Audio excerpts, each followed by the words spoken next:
Guys, happy snow day. I am completely unprepared. I did not bring any of my notebooks home, so I am going to have to give this lecture while I'm looking at the notes on my computer while I record this. So, um, sorry about that. I got a phone call in the middle of that. That was weird. So, we are on page 6, getting ready to look at conservatism. And please make sure when you're looking at this that you also look at this repression, right? That this is a really, oh, did I make that bigger? This idea of repression. Let me see if I can do that so I can show magnifier. Oh gosh, no. Oh, how do I get rid of that? I don't want that. Oh, sorry. Good grief. Okay. Sorry, people. Let's go back. I'll just use my little mouse. I don't know how I can make it bigger. Anyway, sorry. Okay, back to our notes. Conservatism and repression. And please, again, make sure you look at that repression. It is the idea about repressing liberalism and nationalism. So, conservatism was a reaction to liberalism and this idea of what frightened those people during the French Revolution. So, conservatism was a reaction to liberalism and a popular alternative for those frightened by the violence, terror, and social disorder of the French Revolution. This is the group, again, that says, put them back the way they was. And there will be a lot of people that will join this conservative cause because it says we're going to provide safety and order. And so that, again, is what we need to look at.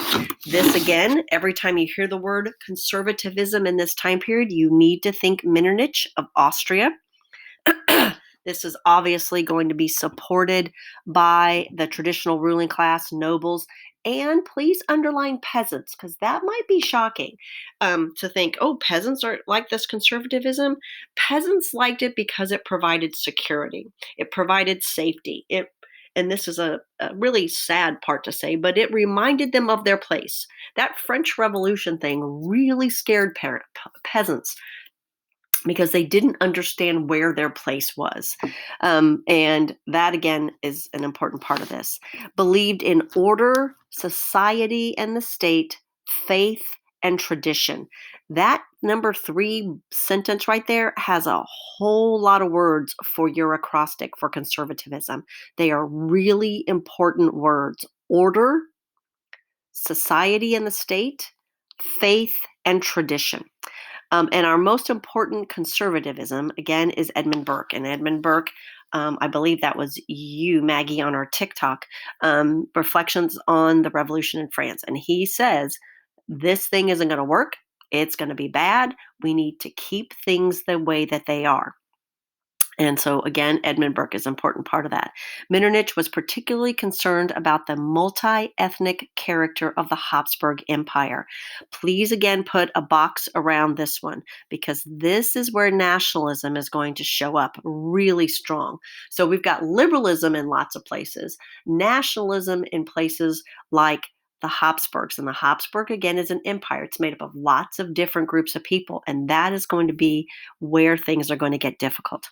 Repressions by conservatives resulted in the time period between 1815, the end of Napoleon, and 1849, when we're going to have new revolutions. And that, again, is significant. If that is again significant time period because 1849 is when we're going to begin our revolutions. So let's look at Austria first. Austria and the German Confederation. Remember yesterday I told you Austria is German. It's really just at this point a Germanic city-state that we need to look at. And here is the issue. It is a multi-ethnic composition of the Habsburg Empire. It meant that liberalism and nationalism are more dangerous there than any other place. So Austria, the German Confederation, which makes up the Habsburg Empire, this liberalism and nationalism dangerous than any other country. Okay. Liberalism and nationalism are often centered in universities. So let's talk about number two, universities. It's really important to understand because we're going to have this same kind of movement in 1849, and we're also going to have it in 1960 in France, still at universities. And the reason universities are usually the target for this idea of liberalism and new thinking and any kind of societal change is because it's the first time for a lot of young people that they've been on their own and they are allowed to think, and they are exposed to a lot of different thoughts. And not that your parents shouldn't tell you things and help you figure out your way through life, but it's the first time for a lot of people that they're exposed to different ideas. And professors can use their classrooms to talk about things they believe in. It's the difference between a high school setting and a university. And it's really shocking, I think, for a lot of high school students, their first couple of classes, where professors don't hide how they feel. When I teach things, I have to teach in the middle. I have to teach both sides. I have to make sure that I don't insert my opinion or my beliefs. That's the role of a high school teacher, is to allow you to see sides and make up your own mind. In college, sometimes you don't get that. Sometimes you get a professor that really teaches their belief system. And it's kind of shocking sometimes to many students when they feel like they're being indoctrinated more so than taught. And that's why universities, again, are hotbeds for this idea of liberalism. And so Metternich knows he needs to crack down on it. And so he begins this series of um, uh, diets and decrees to control liberalism on campuses. So the first one is the Carlsbad Diet, which a diet, again, is like a Congress.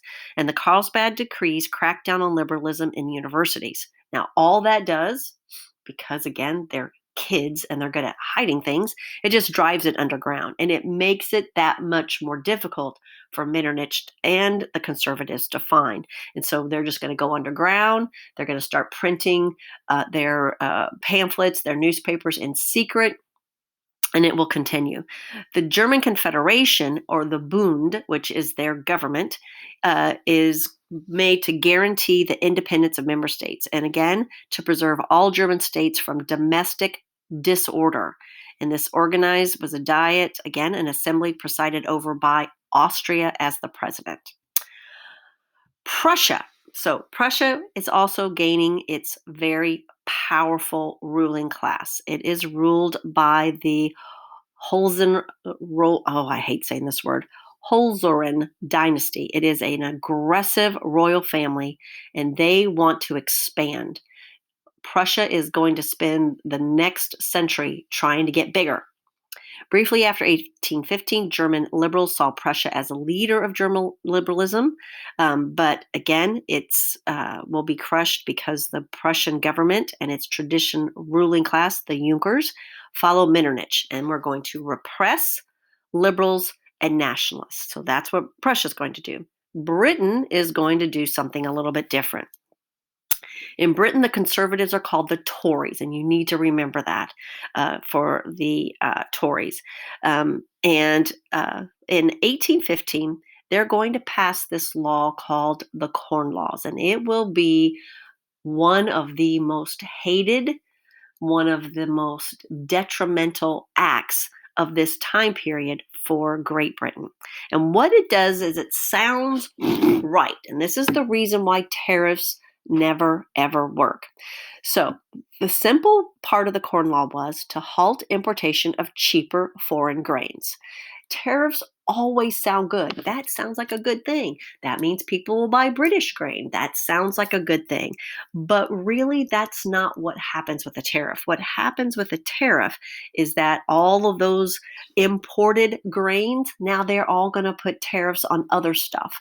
And it just becomes a back and forth. You've got a tariff, we'll raise you a tariff. And then you have a tariff, and then we'll raise a tariff. But we're going to see in particular what these corn laws do to consumers. And that's the problem. If you look at under 2A, benefited wealthy landowners at the expense of the rest of the English population. Big giant box around that. How does that happen? It's very simple. If I have a bushel of British corn that I was selling for $2 a bushel. The British, that's my set price. I've been selling it like that forever. Now the British government enacts the corn laws and says all other uh, imported corn has to pay a 50% tariff. So now French corn becomes $4 a bushel. Now, everyone's going to buy the British corn. That sounds awesome. And if it stayed like that, it may be kind of sort of awesome.